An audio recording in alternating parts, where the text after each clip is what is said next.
Ethiopia has been in the news recently not because of war and drought, but thanks to extraordinary steps being taken to bring about gender parity. Its relatively new Prime Minister, Abiy Ahmed, recently filled half of his cabinet with women. Then the country's parliament appointed the nation's first ever female president, Saleh Work Zodeh. In addition, Berkadam Medessa, a former judge and leading opposition figure, has just been sworn in as the head of the nation's electoral board.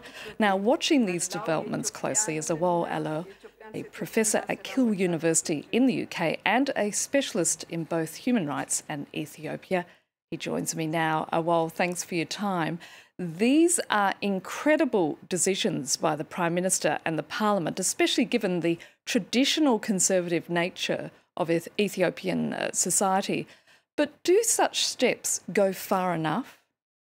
Absolutely. I think it is important to kind of situate these remarkable steps that Ethiopia has recently taken in terms of gender equality within the broader package of reforms that are being pushed through by this new Prime Minister, Dr. Abiy Ahmed, in terms of opening up the political process and allowing for a diverse range of conversations to take place about the future of the country and the kind of nation the Ethiopian people want to have. And this particular measure in terms of gender equality is very much the highlight of a number of impressive reforms that the government has been taking. Well, why is it happening now in relation to those steps being made towards gender parity?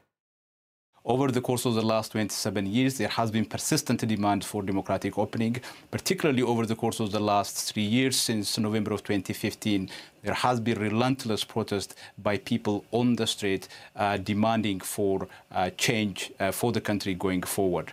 But given the kind of patriarchal nature of the Ethiopian society, gender equality wasn't even part of public discourse. You know, whenever conversations about gender equality take place, it is very much on the margin of society, within the universities in the humanities department, but it has never been a serious political issue. And I think that is precisely why these developments, as you mentioned, are transformative measures precisely because of where we were as a country in the past.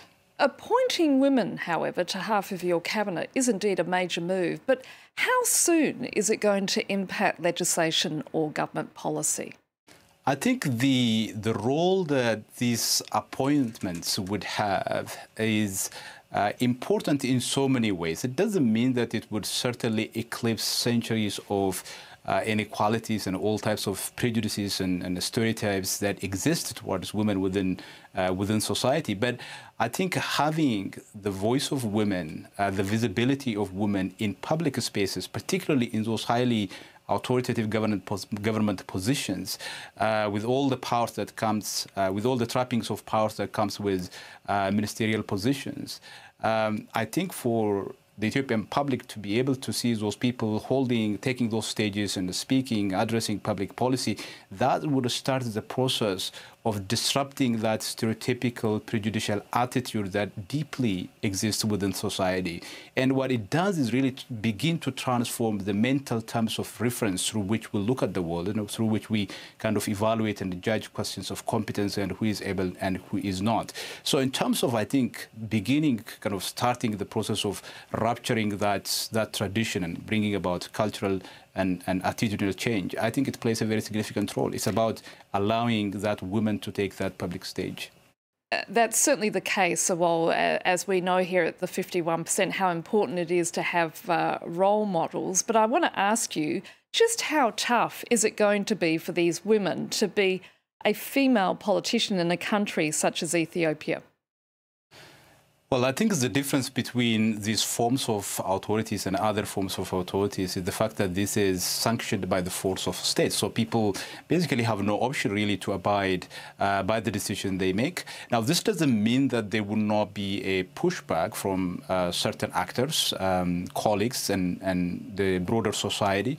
But I think this is a state power, and one of the distinctive features of state power is the fact that it is accompanied with some kind of sanction. So I think that is precisely why this is different, and that's why this would have such a transformative effect on young girls who are watching on television while these women are making this discussion, and it makes it easier for them to say this is possible for me in a few years' time. Awol Allo, it's been great speaking to you. Thank you so much. Thanks for having me.